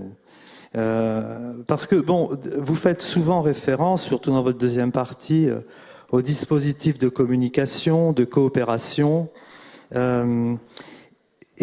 Comment vous ne posez pas la question. Alors, il me semble qu'il y a un certain nombre de questions, peut-être qu'il faudrait poser, plus politiques peut-être, qui sont moins pédagogiques mais plus politiques. C'est-à-dire, par exemple, la question des contenus à transmettre, parce que finalement, il y a transmission parce que c'est Hannah Arendt qui disait que on allait tester comme ça l'amour que les parents pouvaient avoir pour leurs enfants, à leur capacité à assumer justement cette transmission des savoirs, des valeurs, des normes de la société dans laquelle ils vivent, pour préparer justement les nouveaux venus à ce monde tel qu'il est, à charge pour eux peut-être, à ces nouveaux venus, de transformer le monde s'ils le souhaitent, mais au moins faire un peu ce passage de relais. Et donc, il me semble que c'est important de poser la question dans ces termes-là. Je parle trop. Bon, alors, excusez-moi.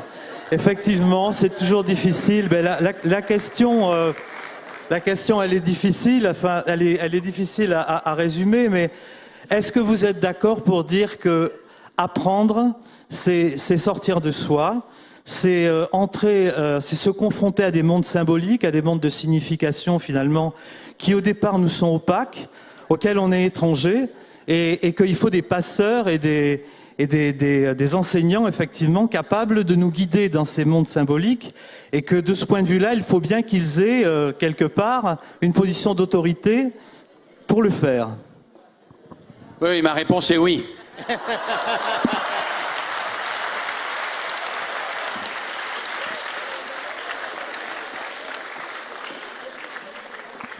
Mais juste alors 3 phrases.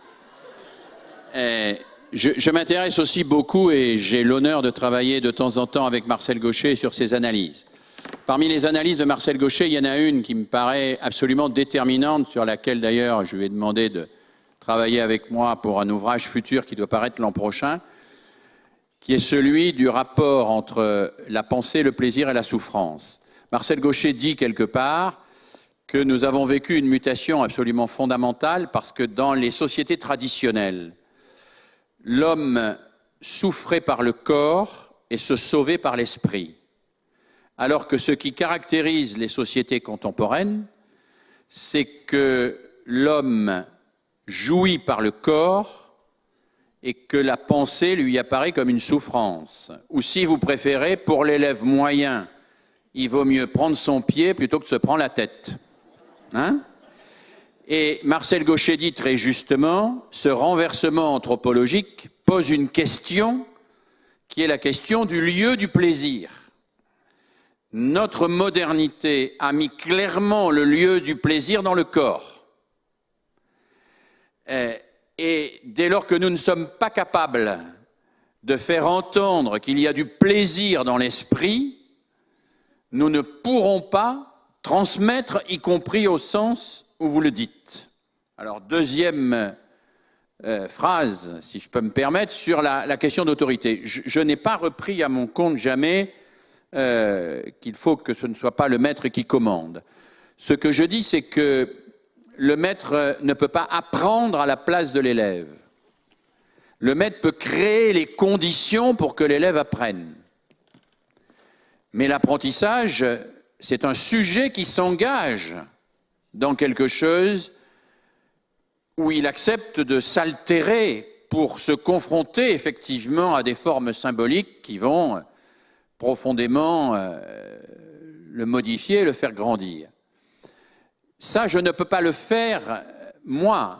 Je ne peux pas apprendre à nager à la place d'un élève. Je ne peux pas apprendre les mathématiques à la place d'un élève. Mais je n'ai jamais fini de créer les conditions pour que l'élève s'engage dans ce qui, précisément pour moi, est la condition de son émancipation, c'est-à-dire l'exploration de ce que vous appelez les formes symboliques. Et à ce titre, oui, je pense qu'il faut que l'adulte assume sa position de passeur de culture.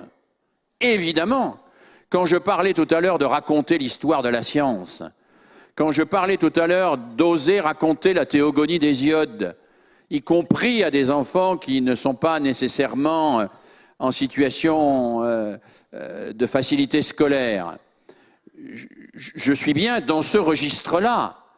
Il y a quelques années, après 10 ans d'enseignement universitaire, j'ai repris un enseignement en lycée professionnel. Je l'avais décidé. Je suis allé enseigner à des BEP. C'était des élèves de 16-18 ans, des BEP hors su, opérateurs régleurs de systèmes d'usinage, dont la majorité ne savait pas faire une phrase et dont la totalité ignorait la distinction entre A accent et A sans accent. J'aurais pu leur expliquer pour la 74e fois cette distinction. Aucun cerveau normalement constitué qui peut distinguer un feu rouge d'un feu vert est rétif ou est incapable d'entrer dans la compréhension de la différence entre A accent et A sans accent. Donc s'il n'y arrive pas, ce n'est pas un problème de dixième répétition, c'est un problème du statut du savoir. C'est que le savoir est en quelque sorte dévalué a priori, et que cette question-là n'a pas le statut symbolique qui permet qu'elle soit prise au sérieux.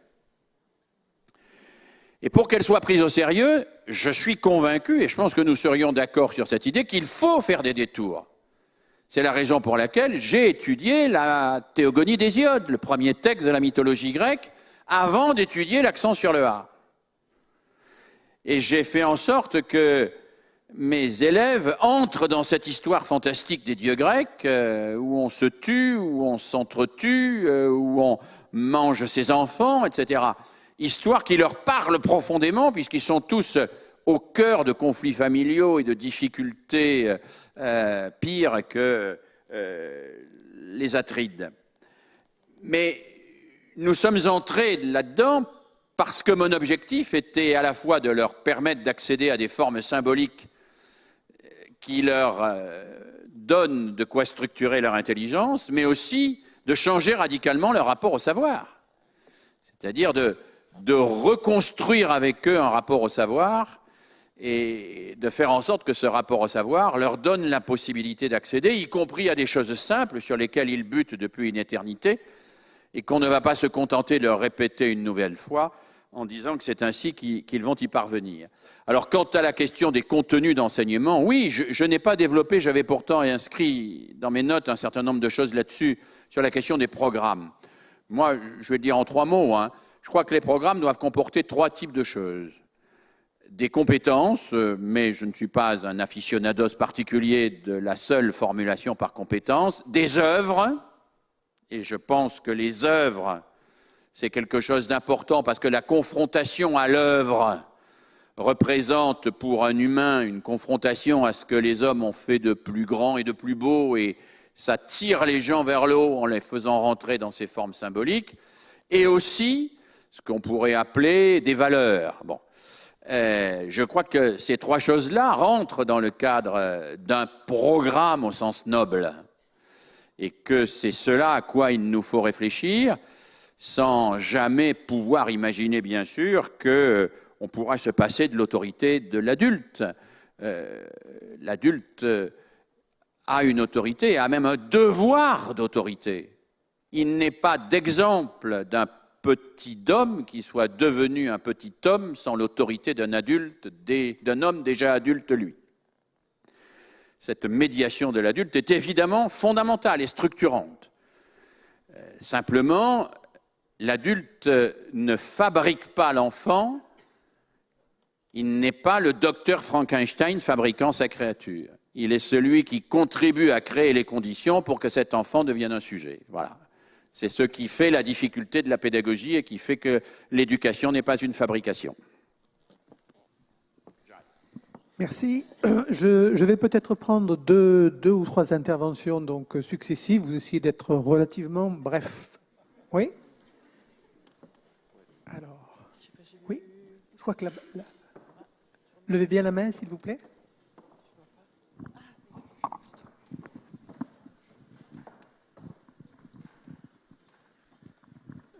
Pardon, j'ai été enseignant. Je me pose une question concernant, en revenant au thème du départ, l'enfant consommateur, et je le rapprocherai du problème de la laïcité, mais dans un sens différent. Laïcité, on s'intéresse beaucoup, bon, c'est un combat permanent, je n'y reviens pas, pour essayer d'empêcher l'embrigadement dans des religions ou dans des intégrismes. Or, actuellement, pour moi, la laïcité devrait aussi s'intéresser à la télévision, à la publicité, et trouver des moyens d'empêcher l'embrigadement des enfants, surtout, vous l'avez fort justement dit, avant 6 ans ou avant 8 ans, où ils sont le matin, pendant 43% d'entre eux, livrés à eux-mêmes, pendant que les parents font autre chose, à des émissions télévisées qui sont farcies de publicité. On a eu le courage de limiter la publicité Antenne 2, enfin sur les chaînes publiques, à certaines heures. On a essayé d'enrayer la publicité qui poussait à obésité en mettant des petits messages qui ne seront pas lus, etc. Moi, je pense qu'au niveau des structures de réflexion qui vont être mises en place, il serait important, enfin en tout cas je vous pose la question, d'essayer de combattre, de limiter, il ne s'agit pas d'interdire, on n'est pas, mais de limiter à certains créneaux horaires les séquences publicitaires abusives. Enfin, je ne sais pas, je vous propose, je vous mets au débat cette question, parce que les enfants, ils arrivent, moi je me souviens, pendant un quart d'heure... D'accord, on a bien compris votre question sur faut-il ne pas interdire, faut-il interdire la publicité, surtout à certaines heures. Une autre question peut-être ? Tout à fait différente. On parle de faire voter les enfants à 16 ans. Et je voudrais savoir qu'est-ce que vous en pensez. C'est-à-dire qu'en fait, est-ce que le fait de les faire voter à 16 ans vont les rendre citoyens, ou il faut d'abord les rendre citoyens pour les faire voter? Voilà. Oui, une autre question encore, s'il vous plaît.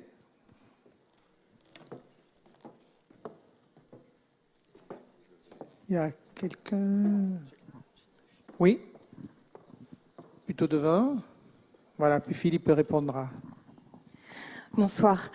J'ai entendu donc le b.a.-ba des pédagogies dont vous avez parlé ce soir, avec des mots-clés comme les pédagogies dites coopératives, institutionnelles, bien sûr la remise en cause de l'évaluation, avec ce besoin symbolique par exemple de passation des couleurs qu'on peut voir dans les arts martiaux au lieu de cette note stupide, inutile et peu significative du 0 sur 20 ou 0 sur 10.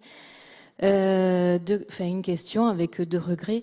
La première, c'est que par rapport au combat de 1830 sur la pédagogie mutuelle versus la pédagogie simultanée, il y a des écoles dans les années 70, comme les Calandrettes, comme les Bressols, qui mènent un combat don quichotesque, justement pour remettre au cœur de la pédagogie toutes les clés dont nous avez parlé ce soir au sein de l'école.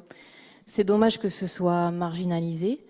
De plus, il y a aussi dans le public des instituteurs qui ont le courage, parce que vous avez parlé de courage, de faire dans leur classe ces pédagogies, de donner tous les lundis matins, non pas des emplois du temps, mais des contrats d'expérience avec leur plan de travail très structurant sur la semaine pour ces élèves. Alors moi, ma question, c'est tout simplement, est-ce que pour le Conseil supérieur des programmes, est-ce qu'on pourrait peut-être penser à se focaliser sur ces mots-clés de la pédagogie dont vous avez parlé ce soir? Et puis aussi, pourquoi ne pas soutenir et faire l'éloge? Ne pourrait-on pas faire l'éloge de ces instituteurs dans le public qui ont le courage de faire donc ces pédagogies coopératives institutionnelles dans leurs écoles publiques élémentaires. Et je voudrais particulièrement faire l'éloge de Marine Lafleur ce soir, institutrice à l'école élémentaire de Gruissant en CM1 et qui a le courage de mettre en application tout ce dont vous nous avez parlé ce soir. Merci.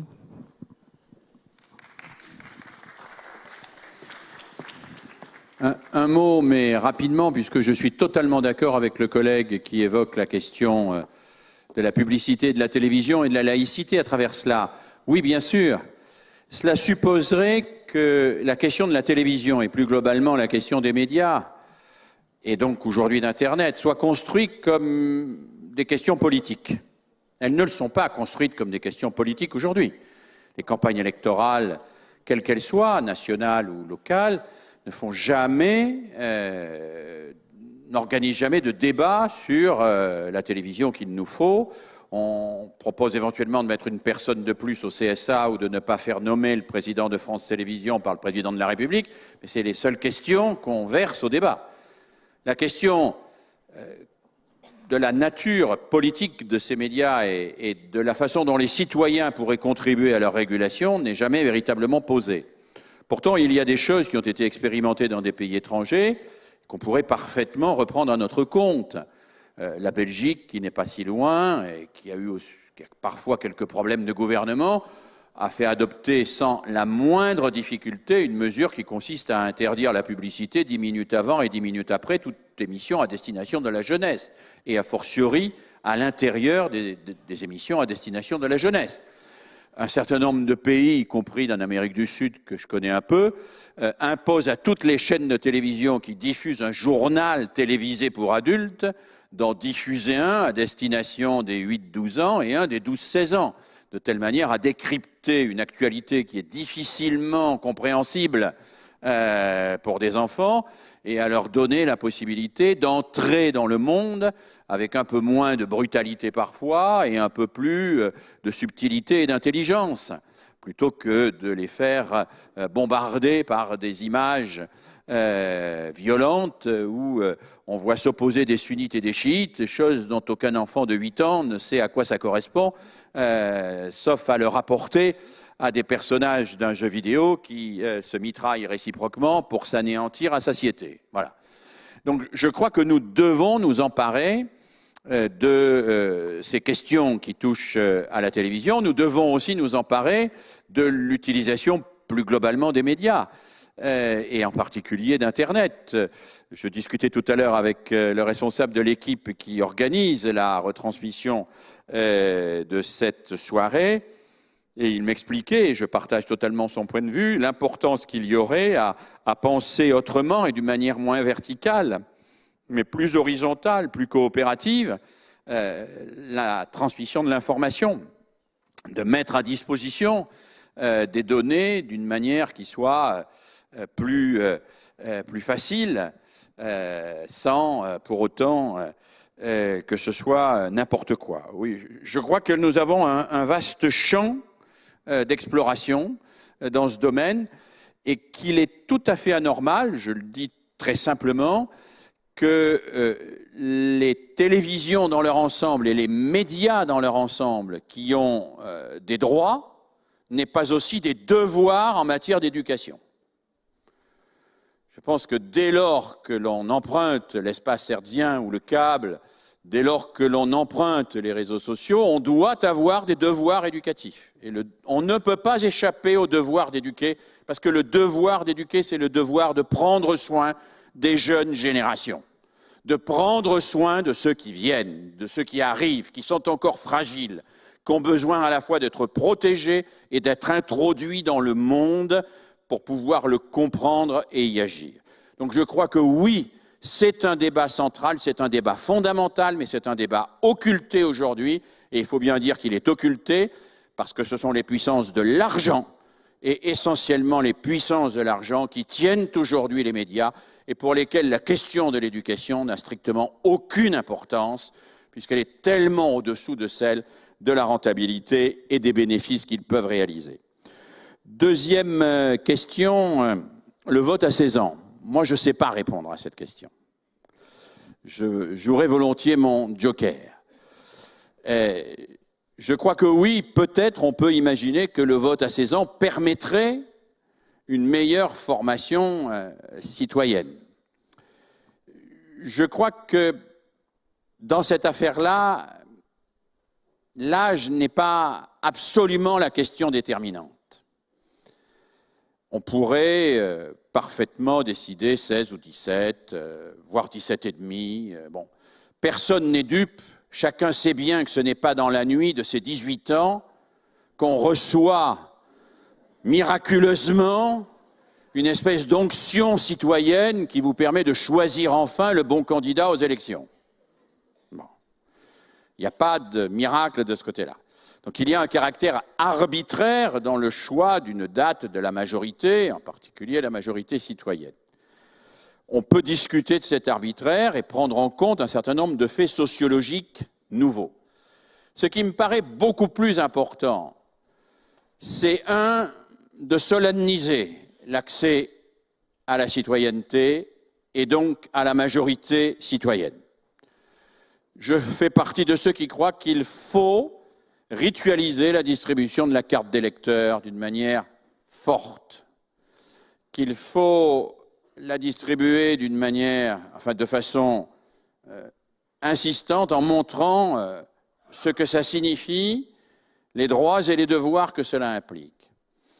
Je crois aussi qu'il faut, à cette occasion-là, rappeler, et ça me paraît très important, que il y a un certain nombre de connaissances qui sont nécessaires pour bien exercer son devoir de citoyen et que ces connaissances ne sont pas acquises une bonne fois pour toutes à l'école, mais que c'est tout au long de la vie que l'on se forme comme citoyen.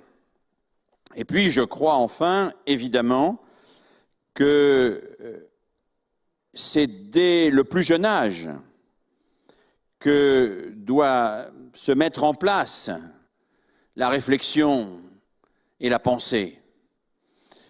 Michel Tozzi est un des promoteurs en France et dans le monde, d'ailleurs, de la discussion à visée philosophique, des ateliers philo, comme on dit parfois d'une manière un peu simplificatrice.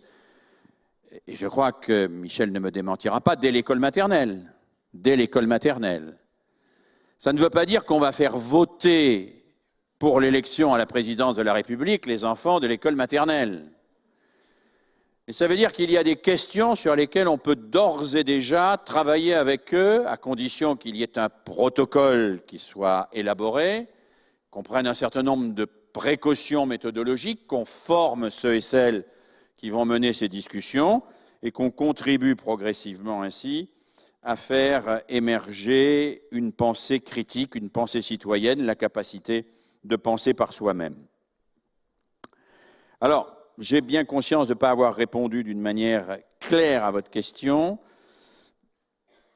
mais je dois vous dire que je ne saurais pas y répondre de manière claire. Voilà, donc j'avoue de ce côté-là une certaine perplexité.